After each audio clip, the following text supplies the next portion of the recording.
Final saga dari One Piece ini akan mencerminkan tentang perang besar antara bajak laut dengan pemerintahan dunia, guys. Tapi kali ini aku akan membahas mengenai teori One Piece tentang salah satu karakter Mugiwara no Luffy. Berarti salah satu karakter dari anggota bajak laut topi jerami, guys, yaitu adalah Sanji. Mungkin teman-teman banyak melihat upgrade kemampuan dari Luffy, yaitu adalah Gear 5-nya yang sangat disorot oleh kalian para pencinta One Piece. Tapi Sanji ini jangan dianggap remeh, guys, karena dia diam-diam telah membangkitkan mutasi genetik yang sangat mengerikan. Karena apa? Karena sejak di Arts Wano, mutasi genetik dari Sanji mulai bangkit, alias kalau disebut sebagai buah iblis adalah awakening dari buah iblis. Nah, ini adalah salah satu upgrade yang akan dilakukan oleh Eiichiro Oda kepada karakter Sanji untuk mendukung bahwa Sanji masih dalam status salah satu sayap calon raja bajak laut, guys. Walaupun buruan Sanji telah menurun daripada Jinbe, karena bounty Sanji telah lebih rendah dari Jinbe sekarang, seperti yang telah kita lihat ketika Zoro mengecengin Sanji atau menjahili Sanji bahwa dia sekarang peringkat keempat karena bounty-nya lebih rendah dari Jinbe. Tapi menurut saya dibalik semua itu Oda akan mengupgrade Sanji untuk mengembalikan Sanji kepada posisi semulanya, yaitu dia adalah orang ketiga dari kru Mugiwara no Luffy, yaitu dia salah satu calon penjaga dari Luffy sebagai calon raja bajak laut. Jadi dia akan menjadi sayap dari calon raja bajak laut. Nah, untuk masuk ke posisi itu lagi, yaitu peringkat ketiga, maka dibutuhkan karakter Sanji ini upgrade kekuatan. Nah, feeling saya itu sudah akan Oda mainkan karena kisi-kisinya kita sudah lihat di Arts Wano, guys, yaitu Sanji telah melakukan mutasi genetik pada tubuhnya sehingga tubuhnya menjadi seperti manusia yang abnormal, yaitu manusia tidak normal. Karena ketika di Wano, Sanji diperlihatkan ketika dia dipukul oleh Queen dan ketika dia diremas oleh tubuh Queen, tulang-tulangnya terlihat bengkok, tubuhnya itu terlihat bengkok, tetapi Sanji tidak merasakan sakit dan Sanji pun bisa mengembalikan tubuhnya seperti semula lagi. Nah, itu kan termasuk salah satu sebagai manusia yang abnormal. Dia tidak menjalani perawatan medis, tetapi tubuhnya kembali lagi seperti semula sebelum dia diremas atau dipukul oleh Queen. Beda dengan Zoro. Zoro kan tubuhnya hancur tuh ketika dia bertarung dengan Kaido, terus diselamatkan oleh Lau. Dia kan terus diobatin sama Chopper. Chopper juga bilang bahwa tubuh Zoro ini sudah mungkin tulang belunya udah hancur, tapi kan ada proses namanya medikal loh, penyembuhan oleh dokter Chopper. Tapi Sanji ini beda. Dia terlihat tulangnya patah, bengkok, tapi dia bisa kembalikan seperti semula tanpa perawatan oleh seorang dokter atau medis, ya guys ya. Nah, itu kan berarti Oda telah memberikan kisi-kisi bahwa Sanji telah membangkitkan mutasi genetik yang bawaan dari kerajaan Germa 66 itu, guys. Jadi itu adalah salah satu mutasi yang akan mungkin Oda kembangkan di cerita selanjutnya, guys, di One Piece. Nah, pertanyaannya adalah apakah Sanji baru menguasai mutasi genetik ini itu baru terjadi ketika Arts Wano atau emang sudah pernah terjadi sebelumnya? Nah, sebenarnya itu mutasi genetik dari Sanji itu sudah tercipta atau sudah dibangkitkan sejak lama, guys. Misalkan contoh nih, kalian bisa flashback ke Arts Bharati ketika Sanji masih kecil dan masih memasak dengan Zeff. Sanji itu di situ terlihat diperban tangannya oleh Zeff. Oke, Sanji terlihat diperban tangannya oleh Zeff karena Sanji ketika memasak dia terkena kobaran api tapi dia diam saja. Nah, ketika diperban oleh Zeff, Sanji bilang bahwa dia ekspresinya itu seperti tidak terasa apa-apa, tidak sakit atau tidak terasa panas tangannya, itu tidak terasa apa-apa. Kalian coba cek sih, waktu diperban oleh Zeff itu tangan Sanji waktu diperban oleh Zeff karena terbakar oleh api ketika memasak, si Sanji itu ekspresinya sambil menggenggam tangannya itu dia seperti tidak merasakan apa-apa, tidak merasakan sakit atau apa-apa gitu loh. Coba kalian cek sih. Nah, di situ feeling saya sebenarnya Sanji itu secara alamiah itu mutasi genetiknya itu sudah berjalan, tetapi tidak secepat secepat mutasinya seperti kakak-kakaknya. Kakak-kakak Sanji kan dari kecil emang sudah kebal kan, itu ditonjok gak mempan apa gitulah. Makanya Sanji disebut oleh ayahnya Phoenix Jaji sebagai produk gagal. Tapi sebenarnya itu tidak gagal, cuma menurut saya mutasi genetiknya prosesnya itu bertahap sesuai dengan perkembangan dari Sanji itu sendiri. Semakin Sanji meningkatkan level kekuatan dalam tubuhnya, maka mutasi genetiknya akan semakin menyebar gitu loh. Nah, menurut saya itu sejak kecil itu Sanji sudah mulai itu mutasinya udah mulai berkembang, tapi berkembangnya sesuai dengan kemampuan Sanji gitu loh. Semakin Sanji kuat ya semakin mutasi genetiknya itu semakin menyebar gitu menurut saya. Karena setelah itu dia gabung dengan kru Mugiwara guys. Kalian bisa lihat ketika di Enies Lobby Sanji kan bertarung melawan salah satu anggota dari CP9 kan, yang serigala itu kan.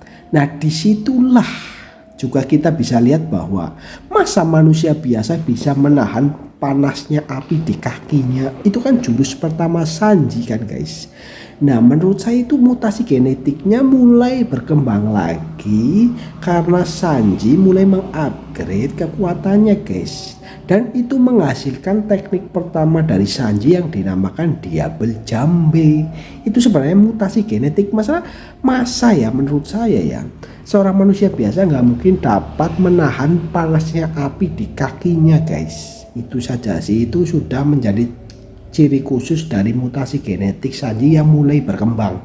Yang awalnya dia terkena api di tangannya waktu kecil nggak merasakan sakit, terus dia menciptakan api di kakinya dengan cara dia berputar, yaitu menggesek-gesekkan kakinya dengan di lantai sehingga menimbulkan panas yang berlebihan sehingga kakinya terbakar. Itu adalah jurus pertama dari Sanji. Kalau manusia biasa itu tidak akan bisa melakukan itu. Walaupun lu berputar 1000 kali ke lantai, kaki lu itu pasti tidak akan menahan panasnya api, tapi malah akan hancur gitu kalau manusia biasa ya. Nah, di situ berarti mutasi genetik Sanji udah mulai upgrade guys. Nah, yang terakhir adalah yang paling mengerikan adalah yang paling terang-terangan itu adalah di Wano ketika dia memakai Red Suit yang kotak kaleng dari pasukan Germa yang bisa membuat Sanji berubah jadi Black Leg itulah, jadi berubah jadi kostum hitam itu. Nah, di situ itu Sanji sudah mulai merasakan bahwa getaran kekuatan dari mutasi ini mulai menyelimuti tubuhnya. Makanya di Wano dia bilang bahwa aku tidak ingin kehilangan sisi manusiaku. Karena menurut Sanji kalau jika dia tidak bisa mengendalikan mutasi genetik ini secara kontrol dari dia, maksudnya dia tidak bisa mengontrol mutasi genetiknya nih menyebar ke dalam tubuhnya, atau mungkin dia akan diambil alih oleh sistem mutasi genetik ini, maka dia akan kehilangan sisi manusianya. Jadi di pikiran Sanji itu, aku menjadi manusia normal dengan kekuatanku saat ini, atau aku menyerahkan kepada kekuatan baru yang mengerikan ini, tapi aku akan dengan resiko kehilangan sisi manusiaku. Itu di pikiran Sanji saat itu waktu melawan Queen. Waktu Sanji itu badannya hancur tapi tidak merasakan apapun. Nah, ternyata saat itu Sanji berhasil menguasai dari kemampuan mutasi genetik ini, bisa mengontrol lah gitu. Jadi Sanji nggak diambil alih oleh kekuatan mutasi genetik ini. Kalau dia sampai diambil alih, maka dia akan menjadi seperti kakak-kakaknya yang tidak memiliki perasaan, tidak memiliki cinta, tidak memiliki empati gitu. Karena mutasi genetiknya udah mengambil alih tubuhnya gitu. Tapi di Wano untungnya Sanji bisa mengatasi itu, sehingga dia menggunakan teknik dia, yaitu namanya Ifrit Jambe. Teknik terbarunya yaitu Ifrit Jambe untuk mengalahkan Queen, guys. Nah, setelah itu tidak berhenti sampai situ, guys. Ternyata mutasinya itu kembali bangkit lagi menjadi upgrade ketika dibunuh Egghead. Mungkin banyak yang nggak tahu nih. Kalian bisa cek ya, ketika Kizaru mau menembakkan laser ke Bonei. Kizaru kan bilang bahwa Bonei, kematianmu ini kurang lebih begini, kematianmu pasti akan terjadi dan nikmatilah ini tidak akan lama gitu, kira-kira begitulah kalau tidak salah ya. Nah ketika itu si Kizaru itu menembakkan laser cus gitu. Nah masa bukan lasernya cahaya, masa cahaya bisa ditangkis dengan kaki Sanji? Coba bayangkan si Kizaru sendiri sampai dia heran bahwa kayaknya rumus fisika harus dirubah ulang di buku catatan ilmuwan. Sampai Kizaru bilang kayak gitu kira-kira, guys. Karena apa? Karena Sanji bilang bahwa kekuatan cinta akan kekuatan cinta akan mengalahkan segala bentuk kekuatan termasuk cahaya. Kira-kira begitu, guys. Nah, logikanya masa cahaya bisa dipantulkan dengan benda padat seperti kaki, guys? Kan nggak mungkin kan, secara teori fisikanya kan cahaya dia akan menembus segala macam benda atau bentuk yang ada di depannya. Dia pasti akan menembus atau memantul gitu loh, guys. Tapi nggak bisa diblok gitu cahaya loh gitu, nggak bisa diblok. Nah ini bisa diblok oleh kaki Sanji.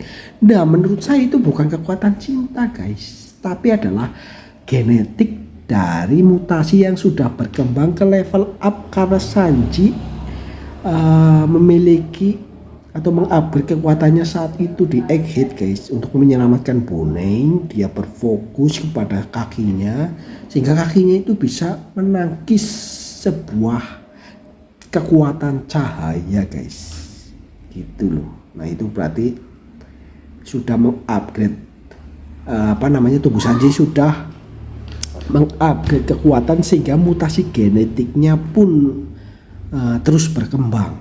Jadi sekarang seorang Sanji tanpa Bushosoku Haki dia bisa menangkis cahaya.